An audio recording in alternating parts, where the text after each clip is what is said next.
Hello friends, स्वागत आहे तुमचं माझ्या यूट्यूब चॅनलमध्ये. मित्रांनो, आज आपण घेऊन आलो आहे RRB पॅरामेडिकल स्टाफ नर्सची जी एक्झाम झालेली आहे 28 ते 30 एप्रिल या संदर्भामध्ये, या तारखेमध्ये. तर त्या एप्रिलचा स्टाफ नर्सच्या पेपरचा कट ऑफ किती असेल, एक्सपेक्टेड कट ऑफ किती असणार आहे, तर त्याचा आपण व्हिडिओ आणलेला आहे. तर हा थोडासा व्हॅरी असू शकतो, पण मोस्ट ऑफ द आपण हा जो पोल काढलेला आहे त्या पोलनुसार हा घेतलेला आहे. जे काही स्टुडंट वगैरे जे काही पोल दिलेले तर त्यानुसार हे आपण काढलेला आहे.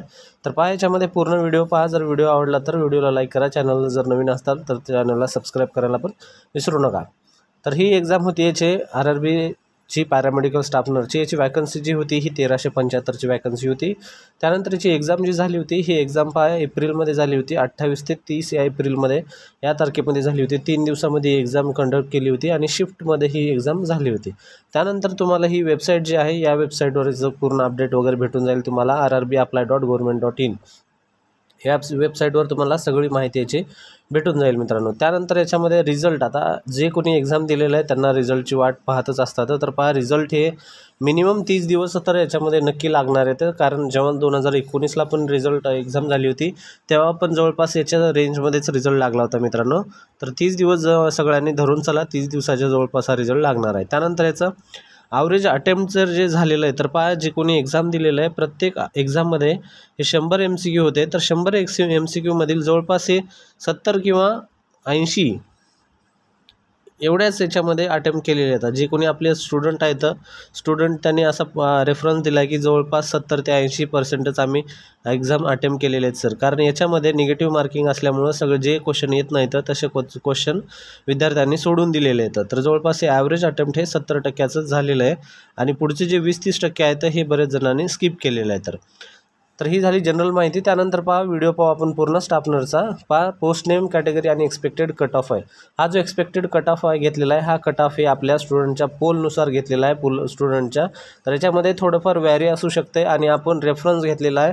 रेफरन्स हा आपण 2019च्या एक्झामचा पण घेतलेला आहे, जो एक्सपेक्टेड कट ऑफ होता त्यानुसार हे काढलेलं आहे आणि आपल्या एक्झामची डिफिकल्टी लेवल किती आहे त्यानुसार पण काढलेलं आहे. तर पहा, याच्यामध्ये सुरुवातीला आहे स्टाफ नर्स. स्टाफ नर्समध्ये अनरिझर्वड जी कास्ट आहे, ज्याच्यामध्ये ओपनची जी कॅटेगरी आहे ती ओपनमध्ये जवळपास हे 66 ते 71 म्हणजे 66 to 71% याचा कट ऑफ लागू शकतो. ठीक आहे. त्यानंतर नेक्स्ट पहा, याच्यामध्ये नेक्स्ट जे आहे SC कास्टसाठी किती आहे, तर SC कास्टसाठी 63 to 68च्या जवळपास लागण्याची शक्यता आहे. त्यानंतर ST साठी 60 ते 65च्या जवळपास लागण्याची शक्यता आहे. आणि OBC अदर बॅकवर्ड कास्टसाठी हे जवळपास 65 to 70च्या जवळपास हे कट ऑफ लागण्याची शक्यता. त्यानंतर पहा, EWSला थोडं कमी लागू शकतं. 60 to 64%मध्ये 64मध्ये हे लागू शकतं. हे अशा प्रकारचा कट ऑफ आपण काढलेला आहे मित्रांनो. हा पोलनुसार कट ऑफ काढलेला आहे.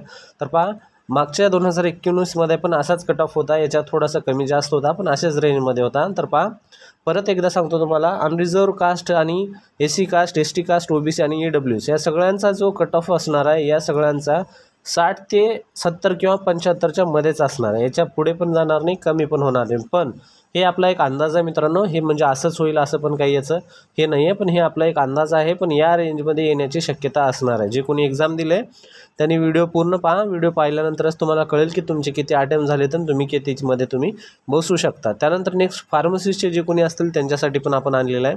फार्मसिस्टचं पण असंच रेफरन्स घेतलेला आहे आपण. त्याच्यामध्ये पहा, फार्मसिस्टमध्ये अनरिझर्वसाठी 55 ते 59, कारण फार्मसिस्टला मित्रांनो थोडंसं कमी लागणार आहे कट ऑफ. त्यानंतर SC साठी 50 ते 54 लागेल आणि ST साठी 44 ते 48 लागेल. ST साठी फार्मसिस्टमध्ये खूप कमी लागण्याची शक्यता आहे मित्रांनो. ST साठी 44 ते 48च्या जवळपासच लागण्याची खूप जास्त शक्यता आहे याच्यामध्ये.